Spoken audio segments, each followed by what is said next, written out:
Welcome, everybody. I'm Jonathan Zeitlin. I'm a professor of political science at the University of Amsterdam. I'm also a member of the steering committee of the standing group on the EU, which is organizing this seminar. I'm co-organizing it with Nathalie Brack, who is going to be one of our presenters. It's, I think, the fifth of our monthly seminars. The idea is that we present and discuss work in progress, and it's intended as a way for members of the standing group to learn more about each other's research and to be in touch with each other in between conferences, although of course we're gearing up for what would be our biennial conference in Rome in June, and we're all looking forward to that. Okay, so let me,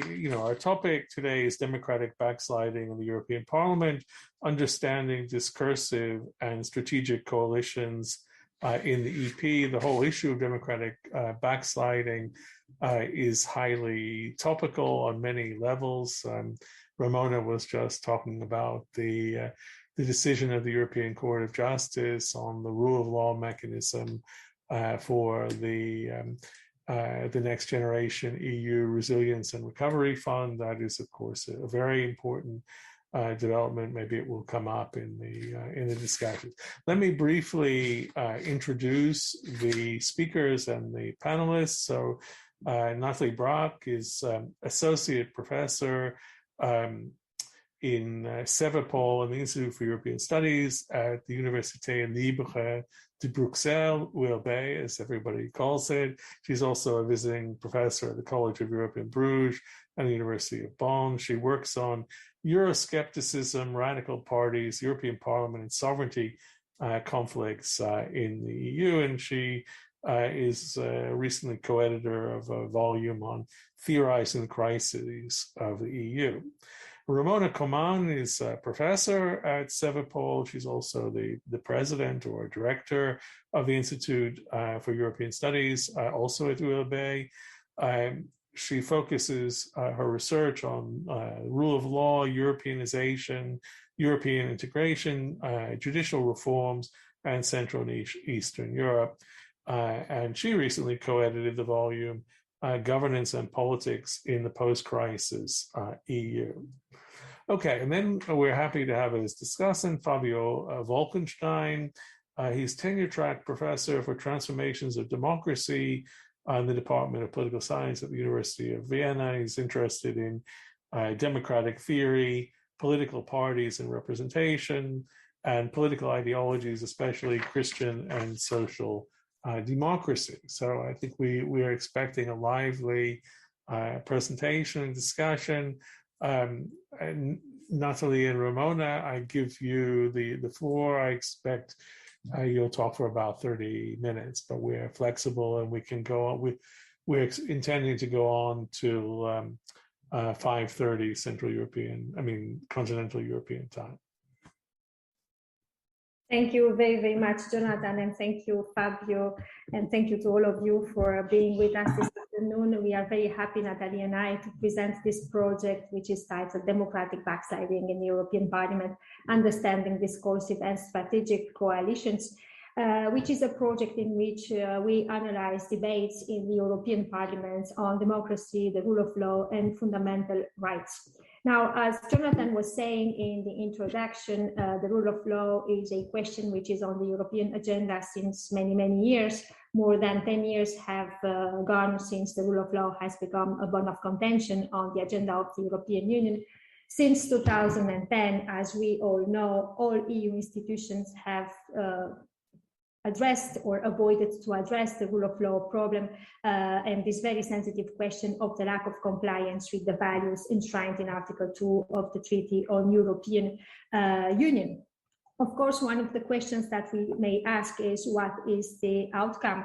And what is the outcome of? We have a series of tools which have been established since 2010, yet, as we know, Poland, for example, is pursuing its governmental plan and it's not inclined to follow, for example, the recommendations of the Commission on the independence of judges.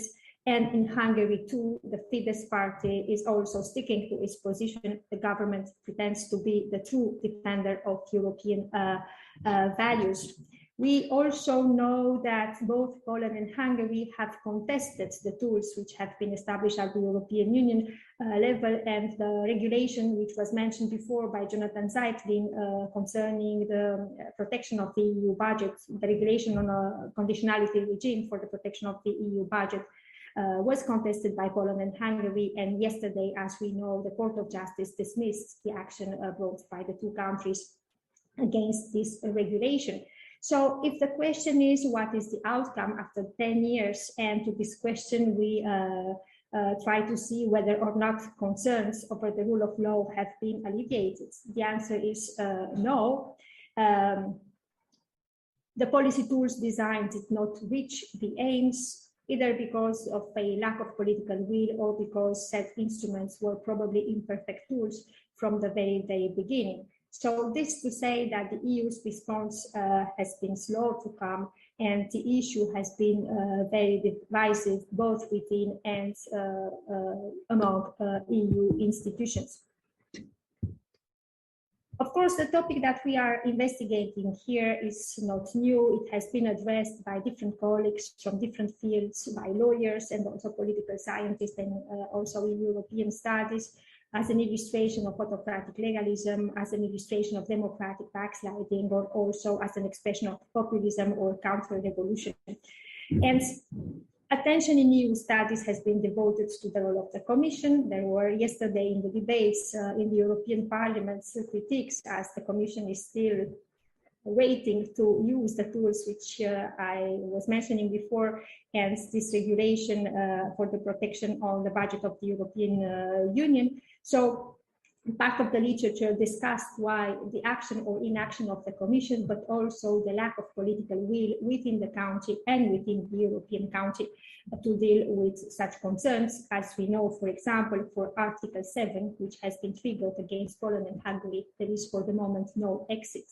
So we, of course, in our project in Nathalie, we dialogue with this very, very rich and interesting literature, but we focus mainly on the European Parliament, which is an arena for debates and also contestations.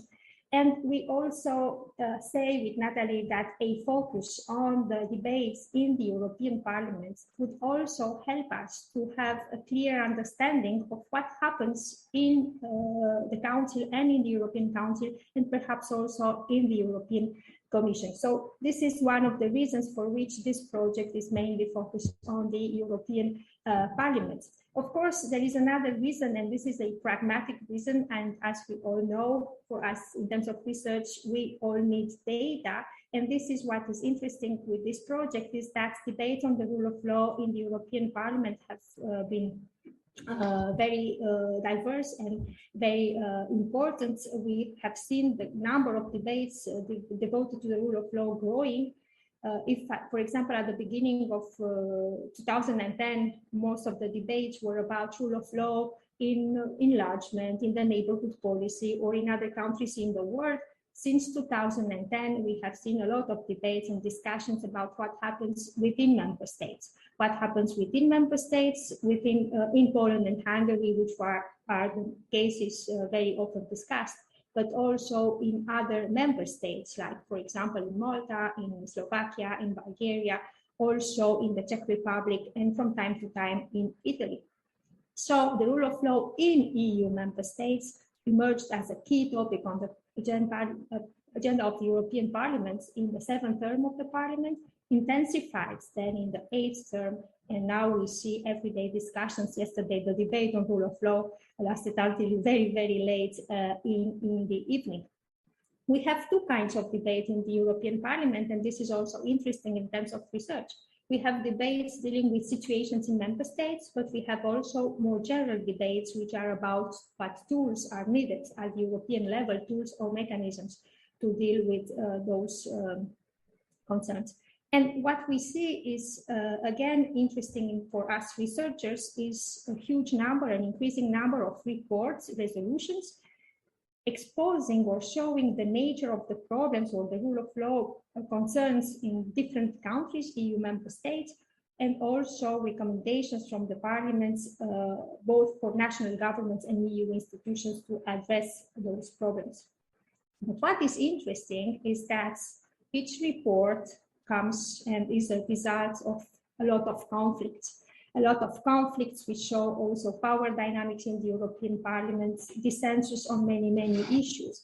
And this project is precisely about that, trying to understand those conflicts in the European Parliament, which have a role in portraying the situation in EU member states, but also in the ways in which the European Parliament contributes to this, the emergence of a rule of law policy.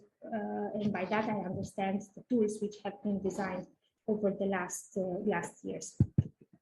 Of course, also in the literature, what we have is a variety of ways to explain member of the European Parliament's behavior and also conflicts in the European Parliament. Some scholars who have examined precisely this topic, democratic backsliding, focused on, for example, strategic factors or partisanship. We all know, for example, the work by Daniel Gelleman, who emphasized, for example, the support that the EPP provided in the first years to Fidesz and Viktor Orban. So partisanship is one way to explain what happens in the European Parliament, but this is only part of the explanation. Other scholars have focused on what we call regional coalitions, or in other ways, East-West divide, which is also very, very important in these debates. Well, with Nathalie, we say that this East-West divide is not a stable pattern, but we will discuss this maybe later. So there is this regional coalition or this East-West divide, which can be also taken into account, seeking to understand conflicts in the European Parliament. Then there is the ideological left-right opposition and the Galtan dimension that some scholars have taken into consideration. And last but not least, views on Europe or European integration, with some political parties in favor of more integration and others being less supportive of or less in favor of a federal Europe. I saw the names in the audience, and I also saw some names of colleagues working on those topics. So I saw Natasha participating to this discussion. So we, of course, know also her work in which she tries to explain, for example, or to see whether democratic backsliding has acted as a catalyst for populist radical parties, and to understand this degree of cohesion. And we, of course, dialogue with this very rich literature. But we consider that there is something more in this debate, and there is one facet, there is one dimension, which is, or part of the story, which is not yet told. What we say with Nathalie in this project is that, of course, we need to understand strategic factors and we need to understand partisanship and strategic calculations, but it is not enough in our view. And when we review this literature, we observe that there is an emphasis and a focus on roll call votes and quantitative analysis. But our assumption is that we would need also more qualitative research on what we could say a focus on ideas and discourses. So this is what we would like to bring to this literature, which exists, not only calculations, strategies, but also this understanding on discursive coalitions, ideas, to see to what extent strategic coalitions overlaps discursive coalitions. That would be one novelty from our project. And then another limitation that we observed in the literature is that most of the debates focus on Fidesz and also on the EPP. And we think with Nathalie that there is more than that in the European Parliament, and it would be interesting to investigate what also happens within other groups and political families. So we started with one general question and one more specific question. So how is the European Parliament responding to the challenge of addressing rule of law concerns? And then what are the preferences of the different political groups and how can we explain it? So as Ramona just said, of course, we want to take into account the strategic calculation, especially through an analysis of the votes. But we also want to go beyond that and look at ideas, and we want to see what's the relationship with views on democracy and views on the EU in the discourses of the different political groups. So our main argument is that MEPs and groups' positions are on the rule of law concerns, are rooted in partisanship, of course, so in strategic interests, but also in the views they have on democracy, on the rule of law, and on fundamental rights in the EU. So there is what we want to say, it's beyond the strategic element. There is a discursive construction of alliance and a process of legitimization or delegitimization of the EU's action when dealing with the rule of law. And there is in particular a discursive coalition between the right and what we call the anti right, so everything on the right of the EPP, which goes beyond strategic considerations. And we really wanted to focus on rule of law debates, because for us it's a key conflict on the boundaries of the EU, and the views on Europe are essential to understand those debates. Ramona, if you can, again. In terms of data, the paper draws on parliamentary debates and votes, starting with the 7th term, so in 2009 until 2020. So it's more or less 670 pages of debates in the European Parliament. And more particularly, we examine the debates and the adoption of resolutions, reports and recommendations about democracy, fundamental rights, and the rule of law in EU member states, as they represent the most frequent legislative and non-legislative activities of the EP. And in addition to that, we also looked at the votes since 2010 on resolutions and reports, as Vote Watch Europe collected those data for the book of Ramona, who is coming out very soon on rule of law in the EU. So in terms of method, we chose a frame analysis of those debates. So we see frames are as devices that are used or discursive constructs that give meanings to reality and that can be used by actors to give some meaning to reality. So we rely on the definition here, the discursive construction, which points out to solutions, problems, causes, and values. And by using this frame analysis, we want to shed light on discursive coalitions within the European Parliament. So we will proceed in 3 main steps before concluding. The first one is to focus on the situation in Hungary, so all the debates on Hungary over time, to see the coalitions that were happening there with a member of the EPP at the time. Then the debates on Romania with the other side of the hemicycle.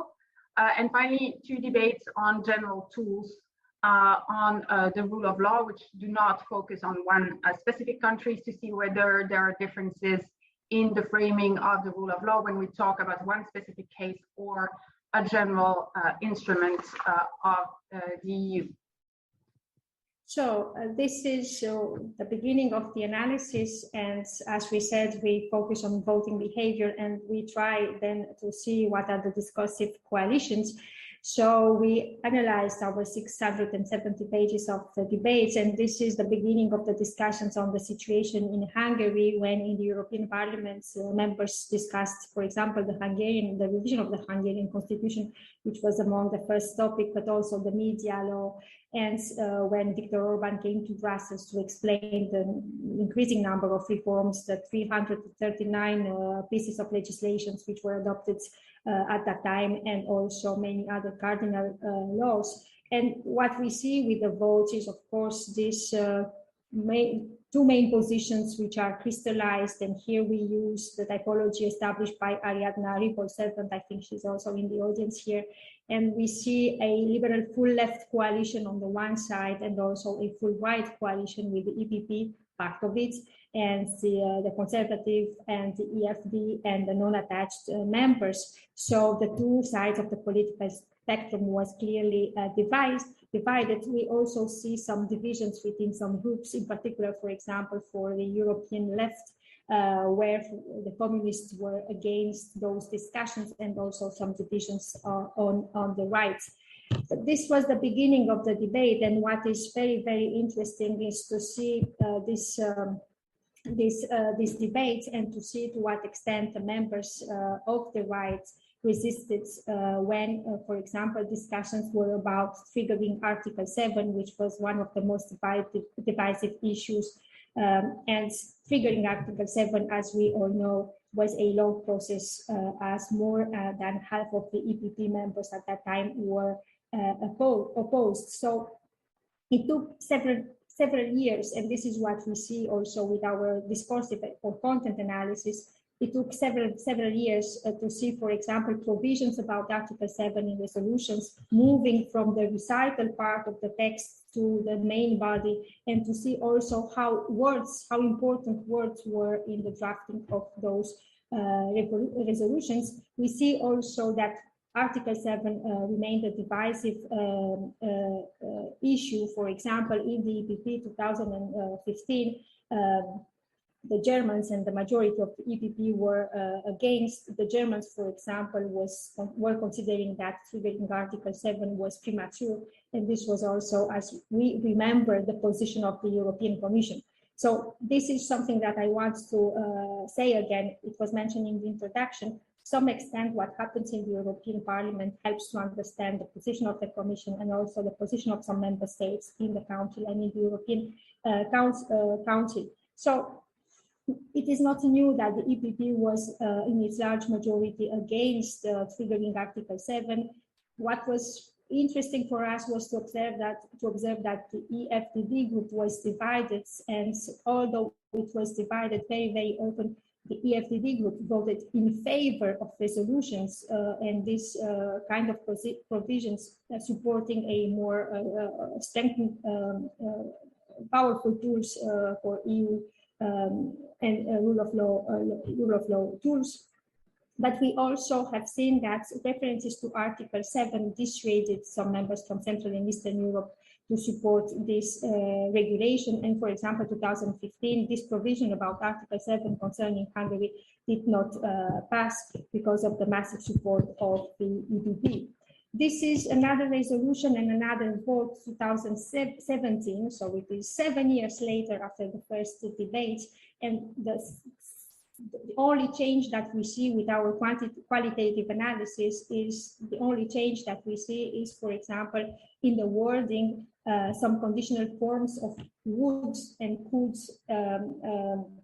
have been replaced by more clear affirmations, like, for example, the situation in Hungary represents a clear breach of the values referred to in Article 2. So there is this change in the wording, in the ways in which the resolutions were drafted, but still, although, for example, the Social Democrats and Greens were making this kind of concessions in order to see the resolutions adopted, in the EPP, we remember 2017, the leader of the group, Manfred Weber, refused to give vote instructions before the vote. So here again, 2017, the EPP supported Fidesz, the Fidesz party. This is also something we all know. 8 years after it was possible for the European Parliament to adopt this report by drafted by Judith Sargentini, and I suppose, all have seen Judith Sargentini in several conferences and debates explaining that even until the last moment of the vote, it was not sure that her report will be voted. So this was when, for the first time, 150 members of the EPP supported the reports, only 26 abstained and 65 voted against.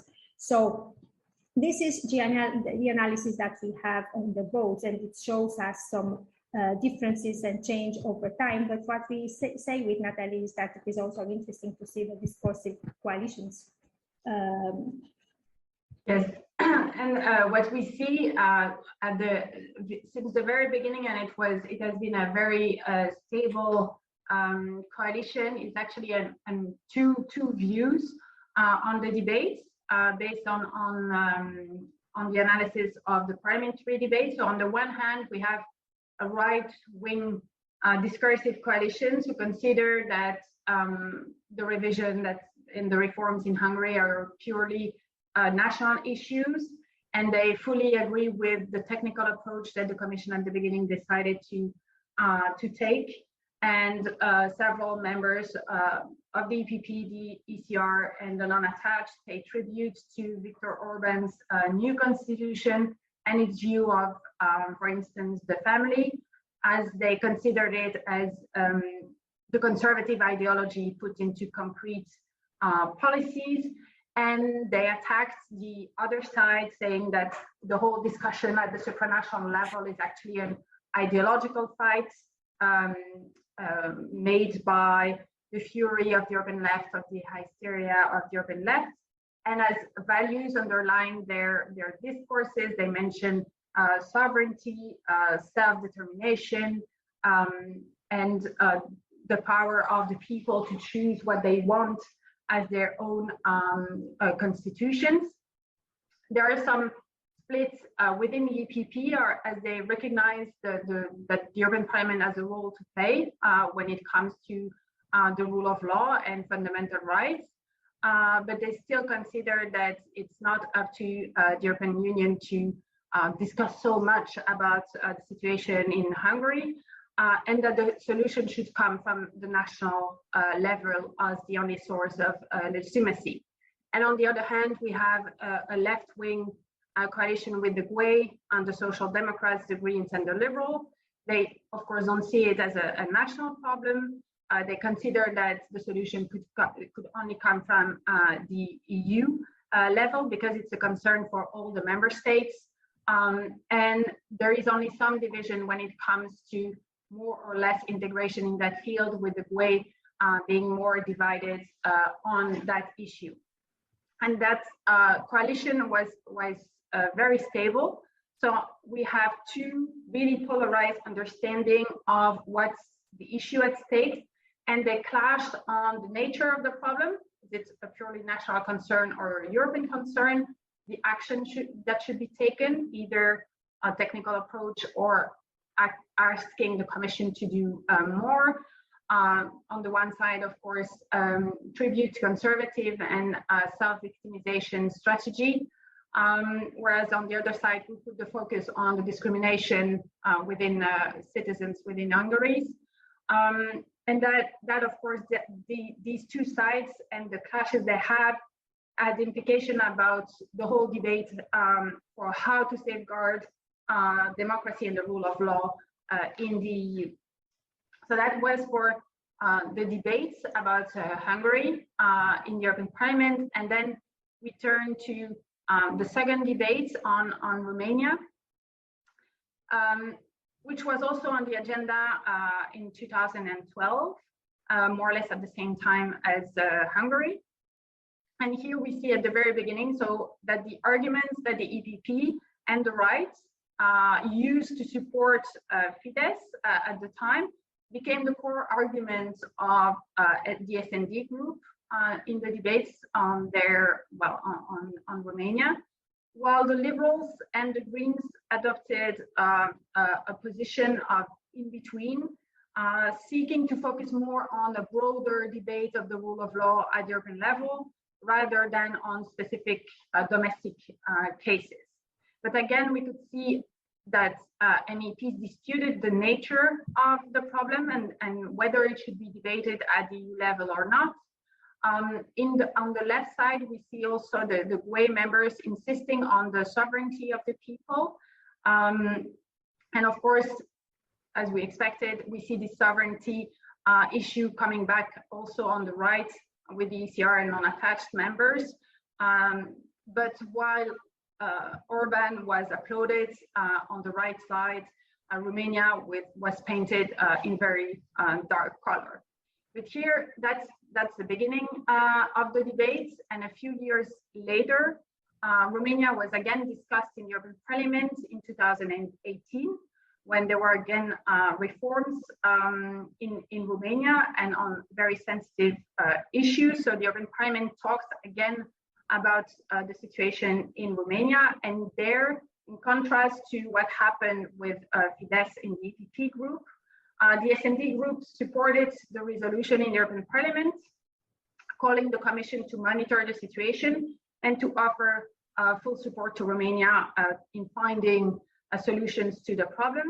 But again, on the left, they all called for the need of a European-wide solution with an independent mechanism to monitor the situation in all the member states and stop focusing on specific national resolutions. So as we see here, the resolution was broadly supported on the left side, but also by the EPP, by some part of the ECR and the FDD.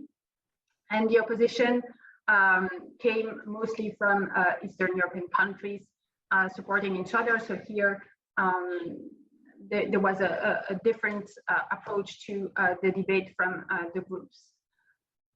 So basically on Romania, the discursive coalitions was more unstable. At the beginning, the SND tried to shield its own members, but then the coalition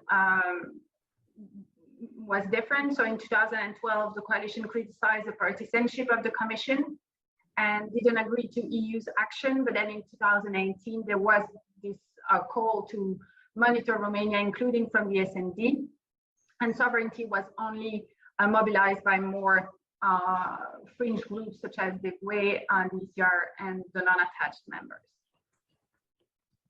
So with the cases presented before and in the project, we have also discussions about, for example, debates on the Czech Republic, on Poland, which is not presented here in this presentation. Also the case of Bulgaria and other member states' situation. We mainly try to test this hypothesis, which is partisanship or strategic considerations when political party supports their affiliates.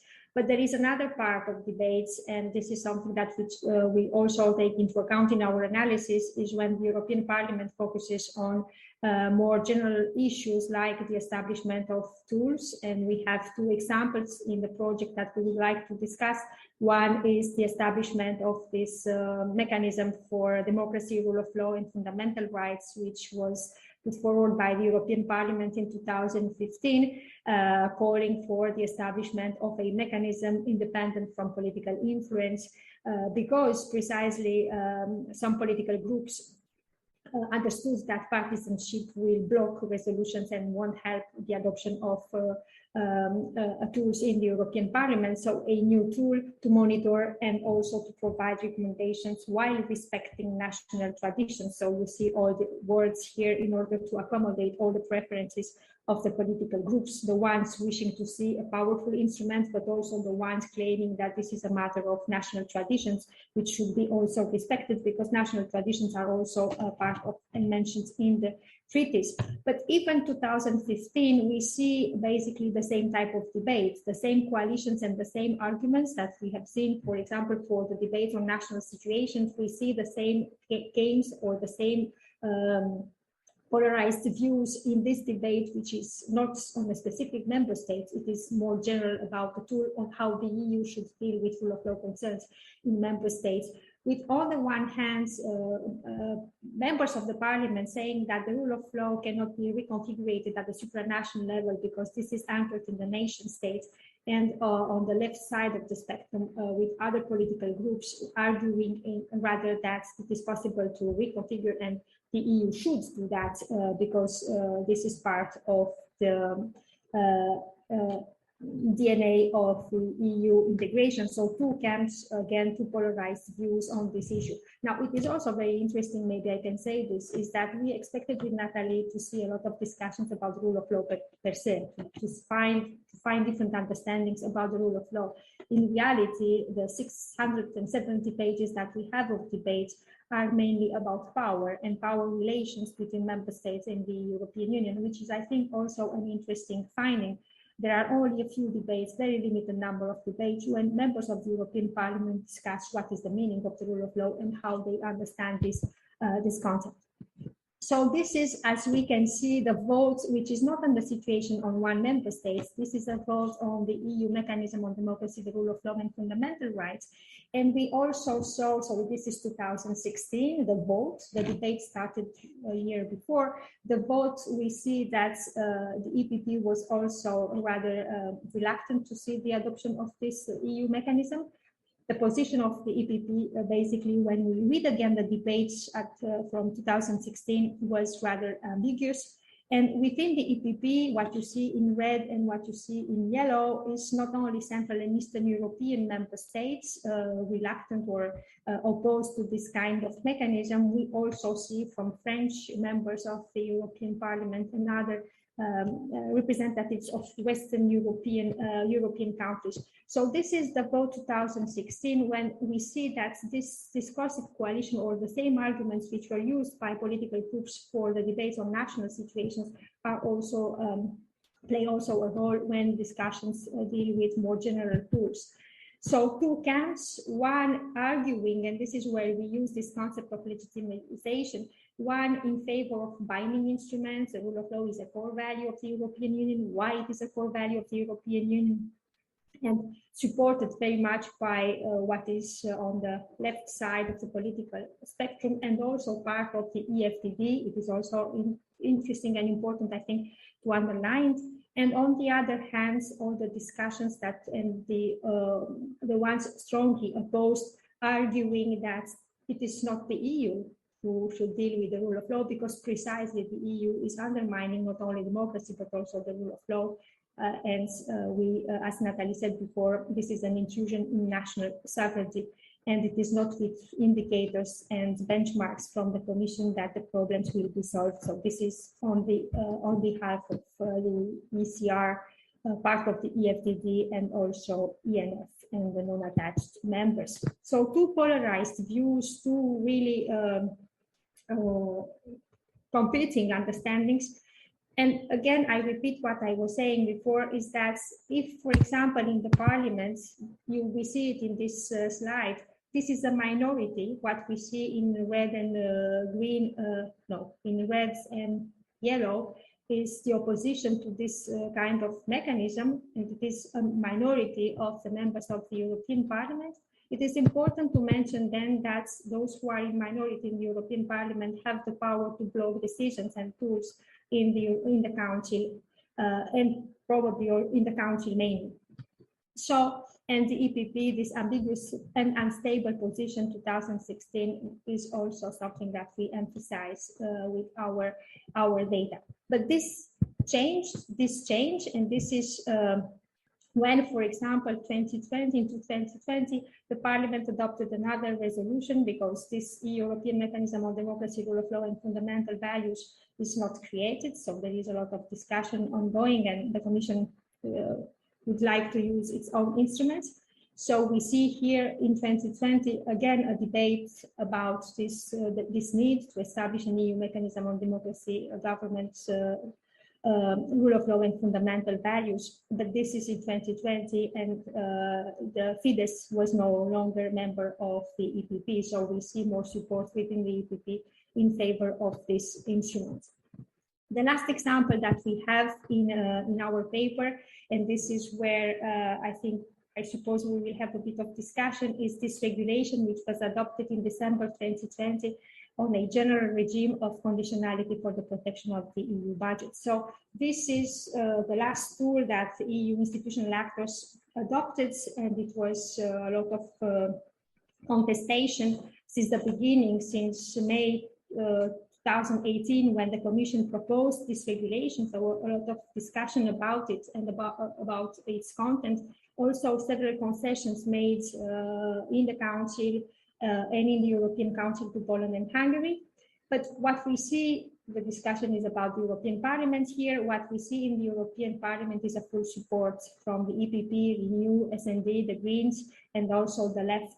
Some small divisions in the left, but support for this regulation, for this regulation, and the opposition then is limited to the ECR, ID, and the non-attached members divided.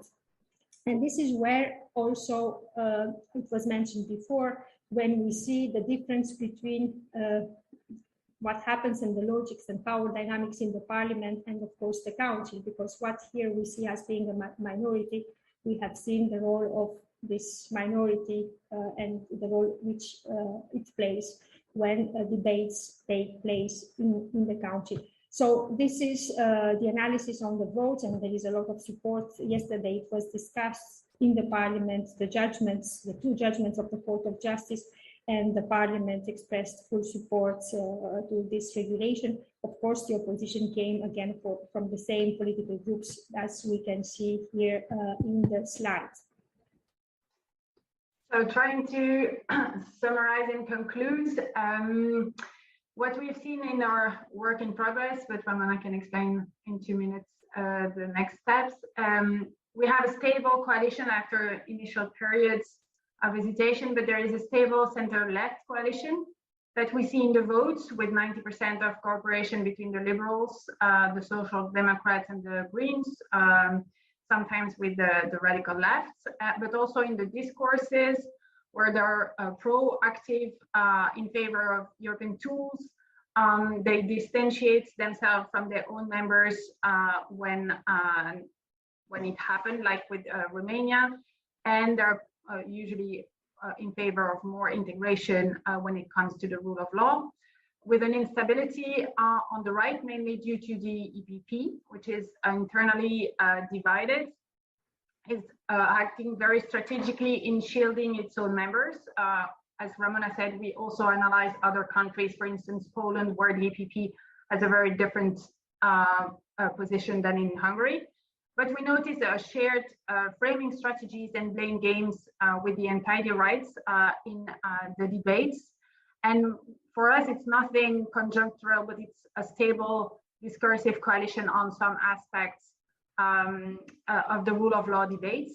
And when we look at the untidy rights, here again, it was internally divided at first, but then the internal cohesion increased over time. It's much more cohesive on the rule of law than on other topics discussed in the European Parliament, and their cooperation increased over time to 75% voting together.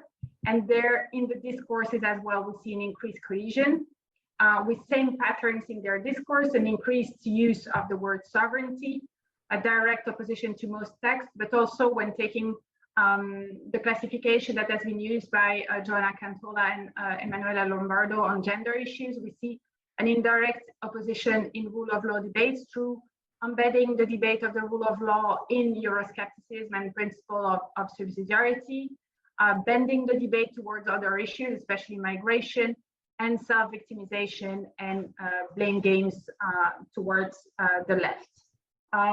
So to conclude, of course, strategic consideration, we're not saying here that they do not matter. We see very clearly in voting how strategic consideration, especially from the EPP, they matter.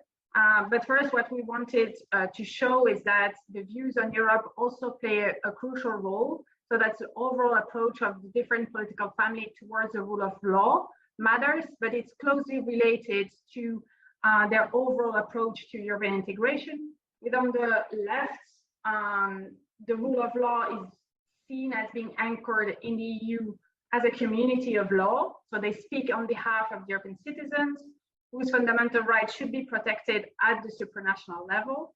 Of course, there are some division in their level of support for more integration. But on the right, then we have right-wing groups and some Christian Democrats who tend to reject this reconfiguration of the rule of law at the supranational level, and claiming the rule of law, understood as legality, is anchored at the national level. As a sideline, of course, the EPP, and we can talk about it with you, but there is a big difference between general text, as Ramona just presented, and specific countries where different factors can should be taken into account. For us, the rule of law debates, as Ramona said, it's not so much about the rule of law. We call it rather empty debates, but it's more about the EU, about values in general, and about power at the EU level. And the coalitions can fluctuate over time because of strategic consideration. but also because of ideas about Europe with a risky coalition between the center-right and the anti-right when it comes to sovereignty and the role of Europe in debates regarding values. But it's a work in progress, so we have still some work to do. And Jonathan, you were very, very kind, because I suppose our time is almost up. We will just say a few words about the next steps. Well, the next step is to work more on the project and the data that we have, and to clarify the ambitions of the project.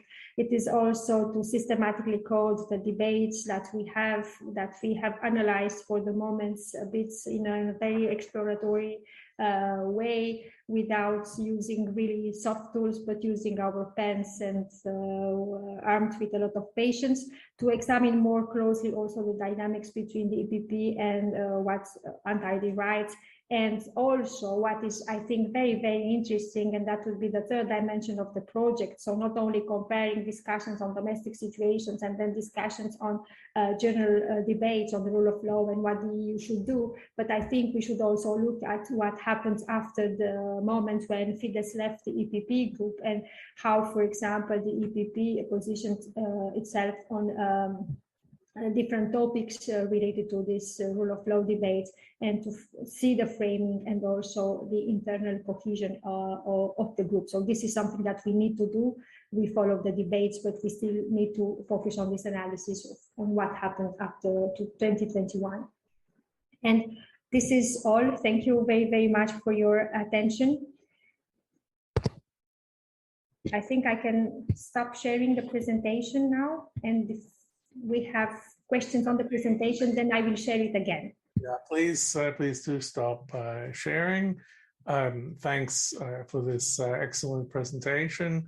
I'm going to go directly to Fabio Wolkenstein, and who is our discussant. And Fabio, please speak for no more than 10 minutes, because we have a very knowledgeable audience here, as Ramona and Nathalie have pointed out, and we want to give them a chance to ask questions or make comments. So Fabio, over to you. Thanks so much, and thanks for inviting me to discuss this really, really exciting and interesting work. I'm definitely going to talk for more than 10 minutes, not least because I should say I didn't receive any paper or any presentation in advance, so I'm basically just commenting on the presentation. And seeing who's in the crowd, I can also say in advance that I'm definitely not the most knowledgeable of participants here. Having said that, I obviously take my responsibility seriously, and I'm trying to say something about the paper. At least I'm gonna flag up some things that came to mind. So I actually think that's my first comment. I think the paper actually gives us it's a very interesting and beautifully collected set of data and considerations, and I think it's very interesting also how you look at these I suppose the themes that come up in the discussions and how they relate to each other. I really like that. I really enjoyed that very much. What I sort of struggle with, and I think that here's a real sort of chance that's dormant, a real opportunity that's dormant in the paper, is to sort of play off partisanship and views about Europe against each other in strategy. And it seems to me that we should not fall into the trap of thinking of partisanship in an extremely reductive fashion as something like self-interest with a modicum of political values. It seems to me all of it flows together. That is to say, strategic considerations, views of Europe, views of the nation state, what the nation state should be, where sovereignty is located. These are all things that belong to partisanship. And it would seem very odd to suggest, as I think you did, that this is something outside of the category of partisanship. Indeed, I think your analysis of these, what you call discursive coalitions, seems to, in fact, emphatically prove the point that we're talking about a partisan divide here. When you speak of polarization, I don't know what we're talking about if not a partisan divide. And these are substantive views about what Europe is and what it looks like. I think, frankly, there's a big conceptual opportunity in the paper of adopting a different stance on this that doesn't seem to, necessarily think of partisanship as something that is reduced to some party labels and then perhaps some self-interested considerations. I don't quite know, frankly, what sort of conception of partisanship you contrast your argument with. But because you didn't make that explicit, but it seems to me that if you want to contrast something to the conception of partisanship, probably you shouldn't do it. You should say that we're looking here at an actual partisan divide, and it's a left-right divide. It's a divide on many different dimensions of political ideology that seem eminently relevant for what you're talking about. So I would encourage you to kind of reframe the paper as a paper about a partisan conflict, and an incredibly relevant one, again, about what Europe is, how it should look, where sovereignty is located, and so on and so forth. So that seems to me an important thing maybe to think about conceptually. It's not a big issue. It's more something that I think really kind of delivers the point that you're making much more powerfully. Secondly, that leads to, I mean, it's really a conceptual question again, because you distinguish at the outset discursive and strategic coalitions. And I have to say, honestly, that after listening to your presentation, I'm not sure I understand quite the difference. And I don't really understand why we need a distinction of these two at all.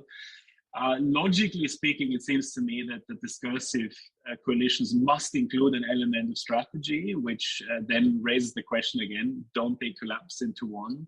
So it's more sort of a question of clarification, or rather an encouragement to drop a distinction.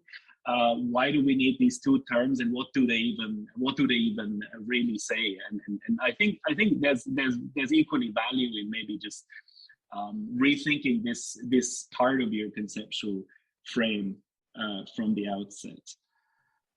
There's a lot of, I have a lot of sort of really tiny sort of questions about specific empirical things, and I will not ask them because I think probably some other people who are more knowledgeable than I about the goings on in the European Parliament will ask these questions.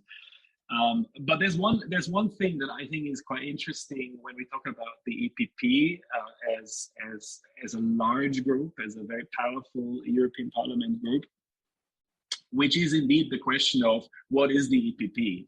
If you're saying that the EPP is acting strategically and shielding members, I mean, obviously you're right? So I'm not contesting that whatsoever.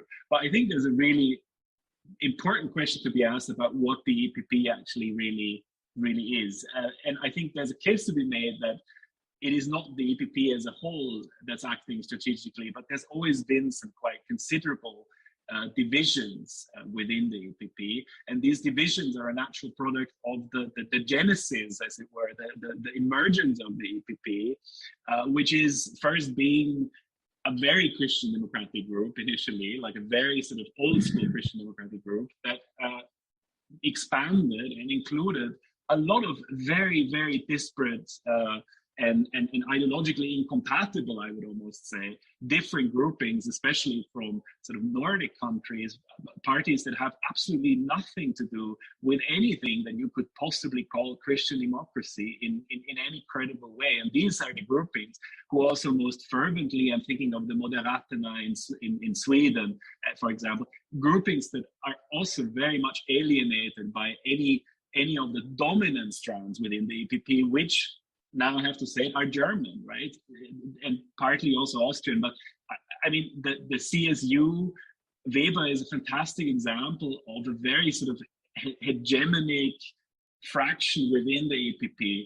I think sometimes, in other words, we might even do ourselves analytically a favor of actually just making that more explicit in the way we present the EPP.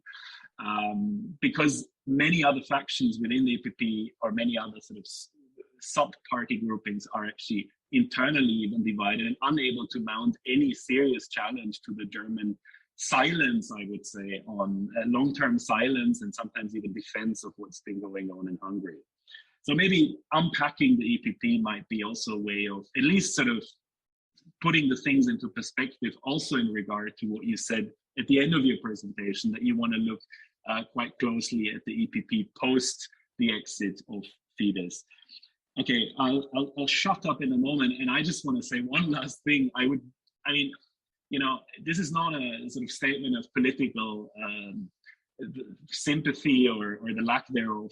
I would really, really, really encourage you to refrain from using the term the untidy right. I don't know what that is, but it sounds exceedingly polemical, no matter whether we like what they do or not. I would not call anyone untidy, frankly. That's just maybe a question of taste, but I think it also is something that might help you deliver the results in a way that reach a broader audience, because I think some of those you call untidy should actually listen to what you're saying. Thank you very much. Thanks, Fabio. Before I give Ramona and Nathalie a chance very briefly to respond and then open up to the audience, I just want to give a kind of reaction and question as someone who's very much not a specialist in this field. I think particularly looking at the voting patterns that you show, I mean, I was struck by how strong an over time development or trajectory there is. And in some ways you could think of it optimistically, because what you see is a sort of move away from parties, let's say, taking a particularistic view in defending their own members, to taking a more principled position on the rule of law. And you see it first with the Social Democrats and or the S&D, and then with the EPP. And by the time of the latest votes, you have just a very clear polarization in the EP. So maybe what one can say is that this has become really a structuring cleavage within the European Parliament, and the room for strategic calculations by the party families about protecting their members has disappeared. And I wonder, whether there is there's a disconnect to some extent between the discursive analysis and the voting analysis. That is, that it may be that people in the EPP still have some of the same discursive tropes, but nonetheless, now people are being asked to take sides on one of the most fundamental issues, and that's overriding everything else. So I wonder whether you would agree with that interpretation of your data, and how you would explain that, which is not wholly clear. Is it really because Poland and Hungary have become so egregious and the conflict has escalated so much that the pressure on particularly the EPP has become unbearable? So I'll let you first respond. Can I already start seeing people putting up their hands in the chat who would like to speak? And in a moment, I'll encourage you also to put on your cameras, because there's no reason why we shouldn't do that. So Nathalie and Ramona, if you want to respond to Fabio's comments and my question briefly. Sure. Well, thank you very much to Fabio, but also to you, Jonathan. So thank you first, Fabio, for the comments. I'm sure they will be very useful when we discuss again the paper, because as we said, it's really a work in progress for us. On the partisanship and the issue of the EPP, I think it's very difficult, because we also wanted, by looking at the discourses, to see the diversity within the EPP going further than just the votes, and seeing what kind of issues they put forward. And we also, although we don't use it here, conducted interviews to know a little bit more about the internal division within a specific group and how they justify everything. And the fact is that also there is a disconnect, to come back to Jonathan, there is a disconnect, I guess, because the situation escalated also, but also because MEPs, sometimes they told us, for instance, you have to pick your battles. So we will agree to vote that way, although we don't share the position of the group. But then if we look at their discourses, for instance, they clearly have other concerns. So it's not always the case, and it's fluctuating, and that's why it's very difficult sometimes to analyze those data. And it's also why we wanted to make the distinction between the discourses and the voting.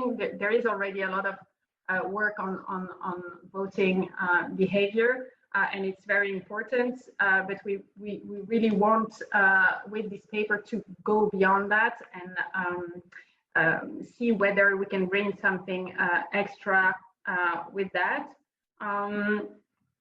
And yeah, sorry, I just want to come back on the untidy right. It's just an expression that we use from Bell and Lord from the end of the 90s to cover, to have just a broad term to, they call the untidy rights for everything that's Eurosceptic, radical and sovereignist party. And it doesn't, it's not on our part any normative judgment. It's just, I should have put quotes and put the name of that. I don't know whether Ramona wants to add anything. Maybe three brief reactions, because I see many hands, and I suppose we will have more comments in a second. So no, thank you very, very much, Jonathan, and also Fabio.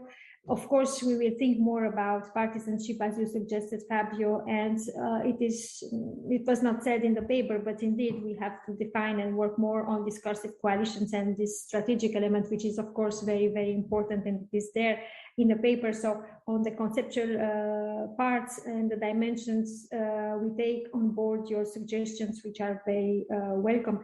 The EPP is a story in itself, and we are not the only one working on the EPP, but this is, this is the difficulty with this paper, because on the one hand, as I said at the beginning, we don't want to do like all the other colleagues who have written brilliant papers already on the EPP. We don't want to focus only on the EPP, we want to take more on board. But because we are taking more on board, we don't have space and time to look more inside the EPP. And you really pointed out something very, very interesting. You know that I'm Romanian, and most of the time, and in this research, I was a bit obsessed by this East-West divide, which is overemphasized in the media. And with the EPP, if we focus really and we try to understand what happens in the EPP, but not on one vote over the last 10 years to see what happens, then we see that there is no East-West divide. In reality, there is something happening in the East, but with the supports, strategic and discursively, coming from Germany, and this is again the case of the EPP, but also from France and other Western member states. So this is, I think, and we need to talk with Nathalie about that, that this is a paper in itself, to see those dynamics, and in the East-West divide, to see, for example, when Western members of the European Parliament play a role in this, what we call East-West divide. And indeed, this is also, you emphasized Manfred Weber and Germany, and this is where I was saying, but probably this is again another paper, when I was saying that what happens in the European Parliament helps us to understand, for example, this regulation that we have this week under discussion, this regulation on the general regime of conditionality for the EU budget. Germany played a very important role and on that. So, of course, this is another very, very good advice from you. Thank you, Fabio. And then, Jonathan, very, very briefly, listening to you, I had the impression that you are already proposing as a conclusion that Nathalie and I were not able to summarize. You did it very, very well, so I have all your words. This is something that we wanted to show with this paper, that strategic calculations have disappeared. But then, I don't see you, Jonathan, I see you.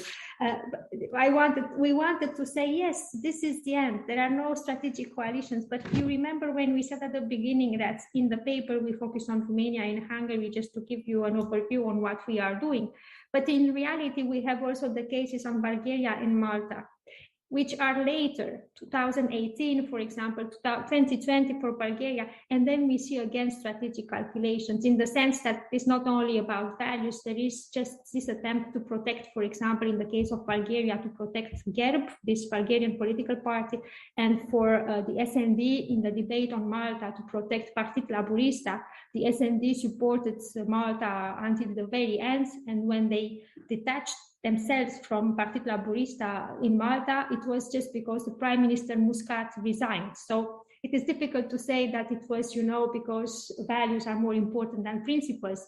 The Prime Minister Muscat was no longer in Prime Minister, so we can say it is difficult to say that this is the end of strategic calculations. We have examples which helps us to show also the opposite. But it is true that there is this shift from, as you said, particular debates to more principled positions. And I think this is, you said something optimist. Perhaps this is the positive side of the story, is that we don't really have an outcome, but at least we have clear positions, support with arguments, and this kind of legitimization process of the tools and of the action taken in the parliament. So, yeah, I don't know if it answers your questions. No, thank you. So now I want to move to the audience. I see 5 hands up. It's a beauty of this system that they come in a clear order.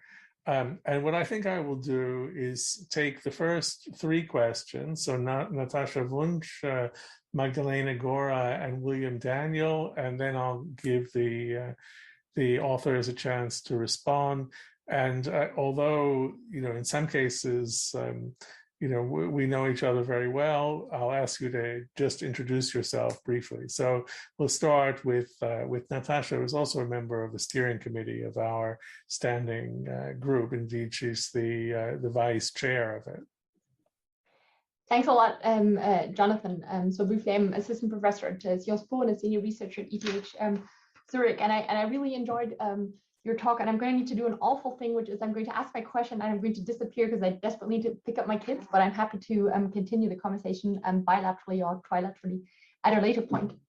So one thing I was intrigued about, and it picks up a little bit on what Fabio was alluding to, this division that you seem to make between the strategic coalition at the voting level and then the discursive coalition, is that my impression was, and correct me if I'm wrong, that you established the divide and the kind of, so where the 2 groups of the coalitions or the 2 coalitions fall at the voting level, and then you see how this translates at the discursive level.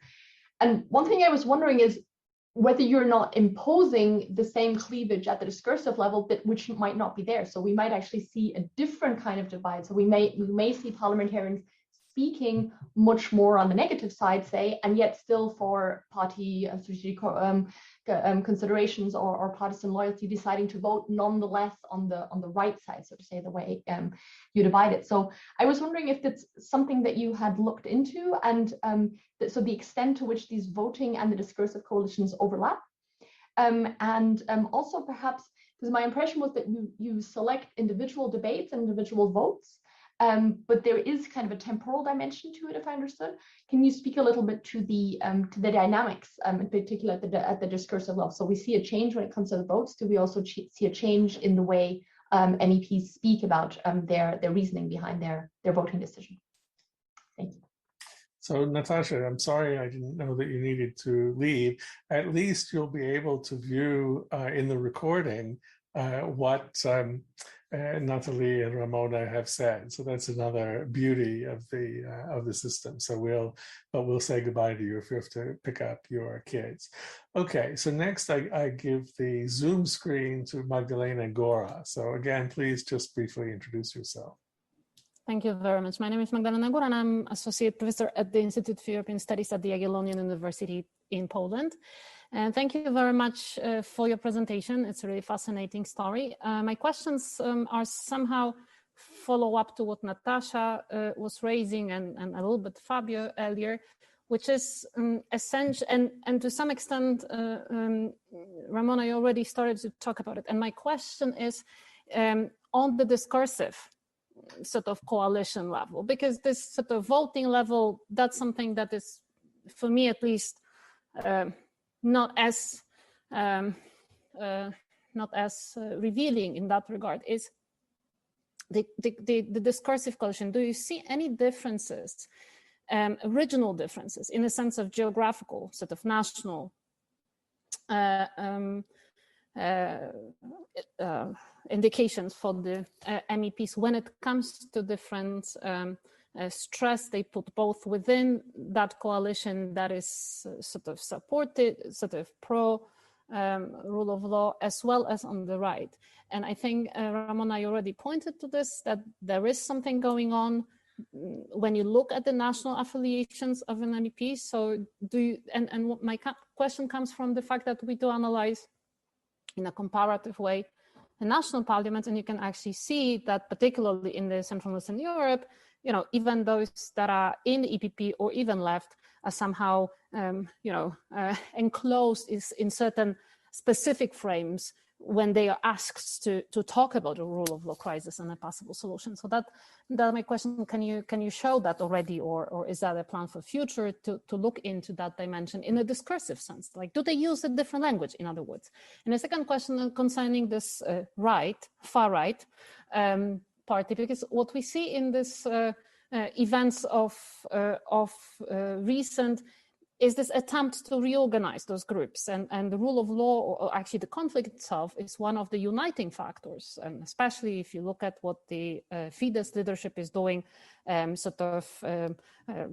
of trying to reorganize the this space. And again, the question is, do you see, when it comes to how they frame this, the potential for unification for this right-wing groups, including ECR, taken into account the fact that they were unable to do so for so many years? So is that a window of opportunity, this crisis, for the far right to reorganize into something that is more speaking one voice when it comes to this vision of European Union rather than the rule of law? That's my question. I hope it's not too long and not too all-encompassing. So thank you very much. Thanks, Magdalena. And so the last questioner I'm going to call on before I let the speakers answer is William Daniel. So William, please. Yes. Thanks very much, Jonathan. Hi, everyone. I'm Will Daniel from the University of Nottingham.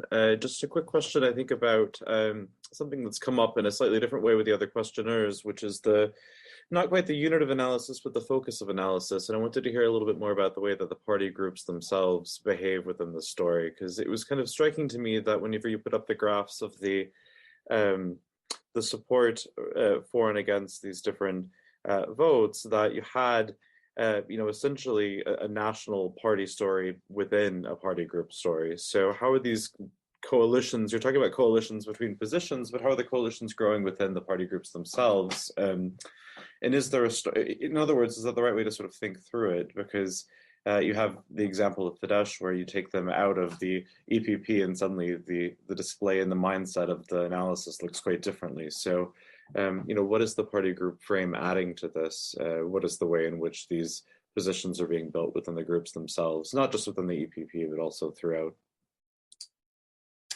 Okay, so I want to give Ramona and Nathalie a chance to respond to these three questions. So please go ahead.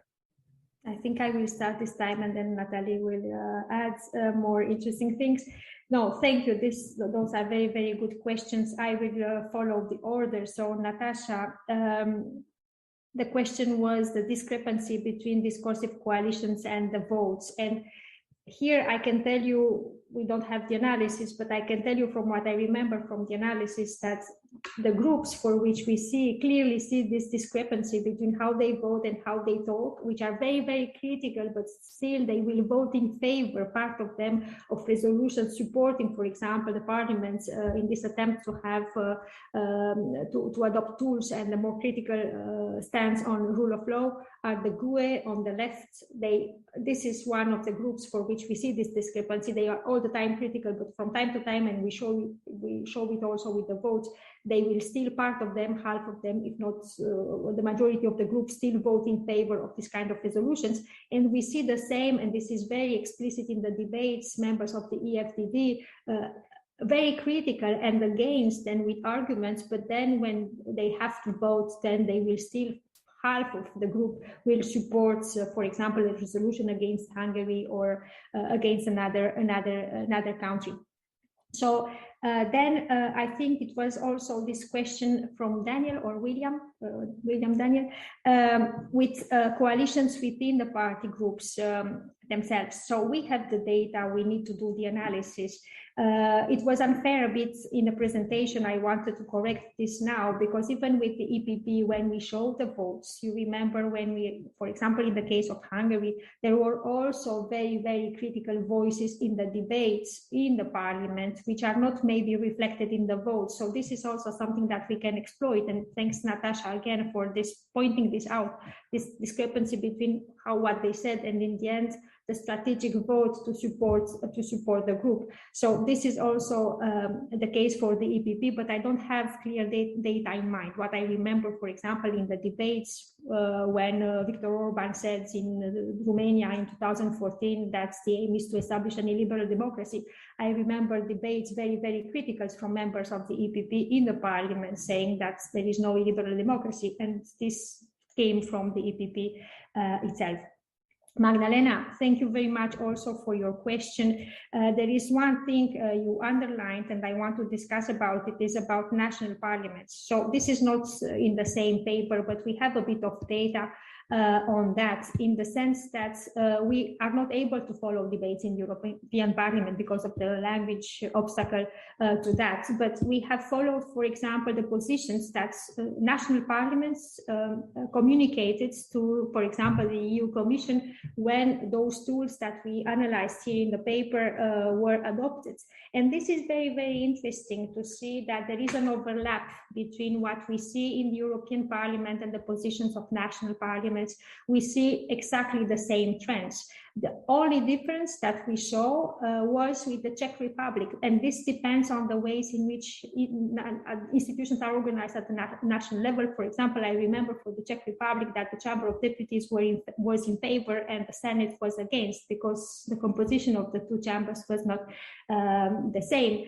For Poland, it was what was said in the European Parliament was also said in the position of the national parliament communicated to the Commission, and the same for Hungary, because it reflects the majorities in the national parliaments, I suppose. So there were no surprises, but again, we base this on a very limited amount of data. It's not all debates in national parliaments, it's what national parliaments communicated as positions on rule of law tools and mechanisms. So my answer to you is based mainly on that. And then you asked the question about regional differences. This is where we need to work more, because we need to clarify what we are saying on that.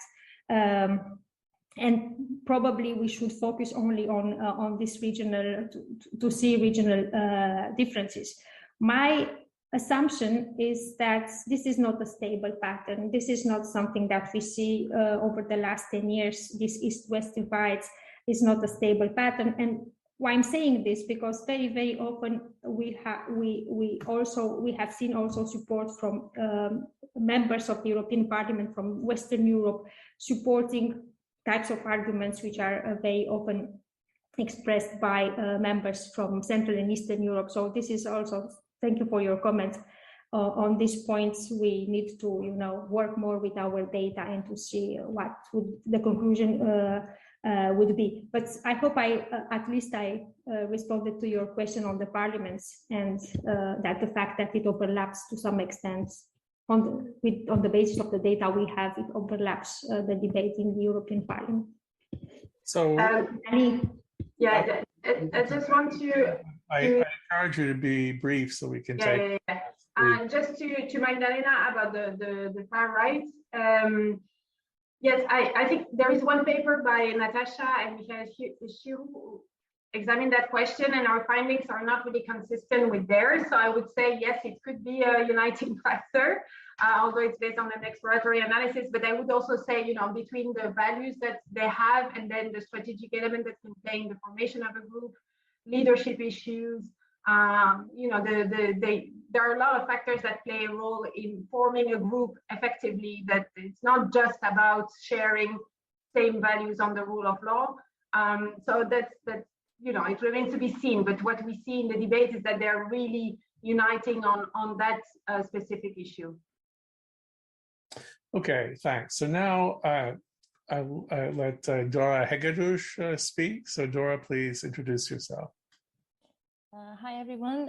First of all, thank you so much for the fantastic presentation. I very much enjoyed it. My name is Dora Hegedus, and I'm a second-year PhD student in Rome at LUIS, but I'm originally from Hungary. So I have 3 quick questions / comments. First, about the EPP.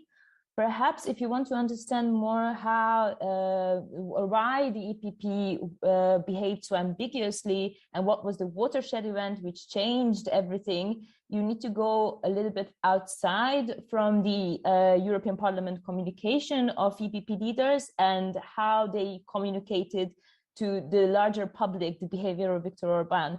Because until the billboards appeared in Hungary, where basically Juncker was illustrated as the evil and the devil beside George Soros, no one was really calling out loud and clear in the media the behavior of Orban. Until then, Joseph Daul was saying that basically he's an enfant terrible, but I like him. Even Weber was saying that while he Orban spices up debate. So perhaps if you go outside to how they communicated the behavior of Orban to the larger public, you may find this sort of watershed event when the billboards appeared in Hungary, and after that, the behavior of the EPP really changed.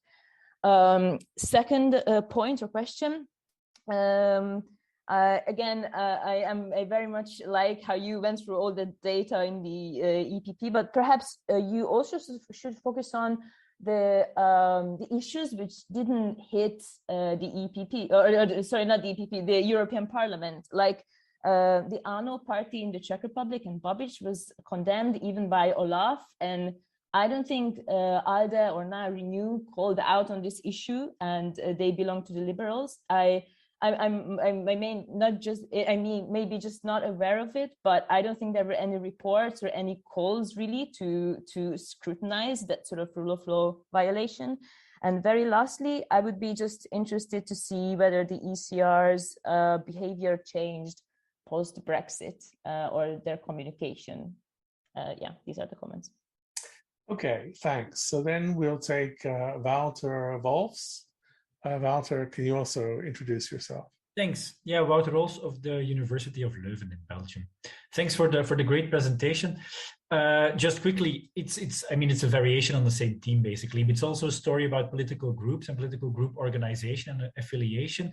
And I'm particularly interested in like the outliers in the different votes and in the discussions, because if I remember correctly, but my memory can be letting me down, it's basically there was a growing anti-Fidesz coalition EPP, right? But I'm interested in who are the MEPs that really go the extra mile to go against the dominant group line. Is it ideology, where the most left-wing EPP parties, for example, and also in the other groups? Was it an organizational explanation? So the MEPs that did not really have a group leadership position, because if you're like a group chair, etc., then it's not really appreciated that you go against the group line? Or was there a national explanation that there was a lot of attention for the Hungarian issue, for example, in some member states, that can explain where some MEPs went against the group line and others did not, and maybe some similar tendencies can be seen in other political groups? Maybe you can speculate a bit on that. Okay, and Fabio has posted his question, which I guess is also or comment is a reaction against my framing of your possible conclusions. So I'll let you both respond. Maybe we can start with Nathalie this time. I'm sorry, I have a little bit of a child issue here. So if you hear background, nobody is being murdered. It's just that they're tired of waiting.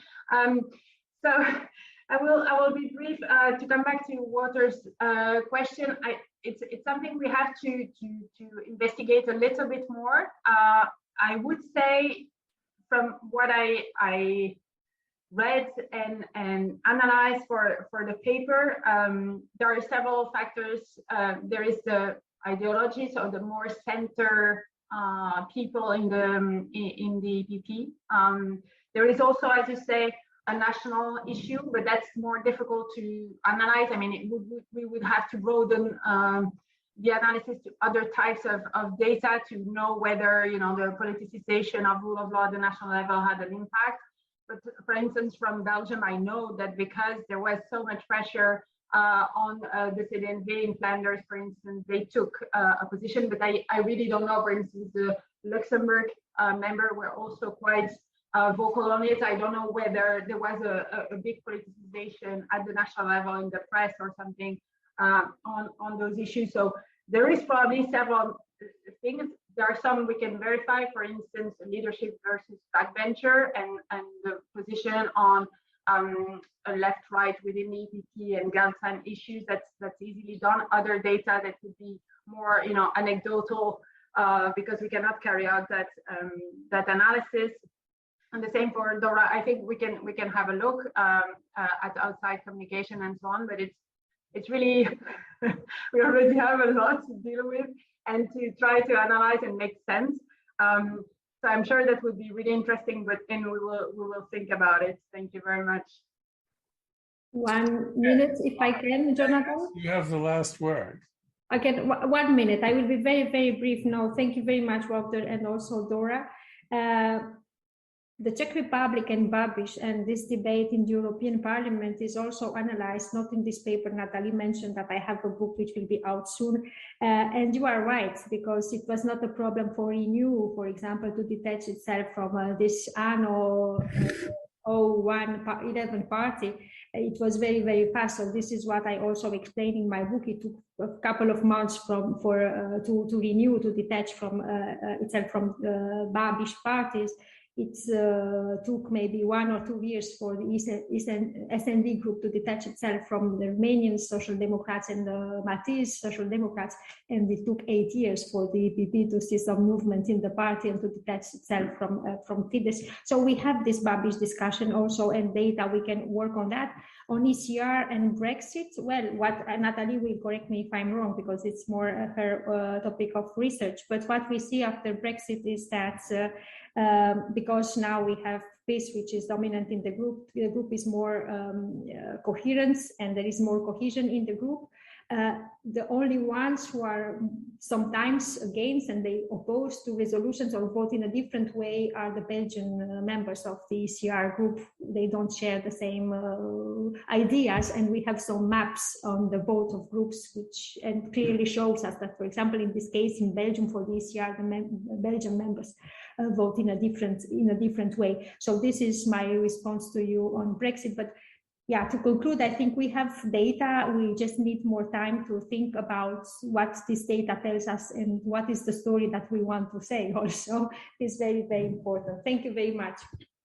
Okay, well, let me thank Ramona and Nathalie, also Fabio.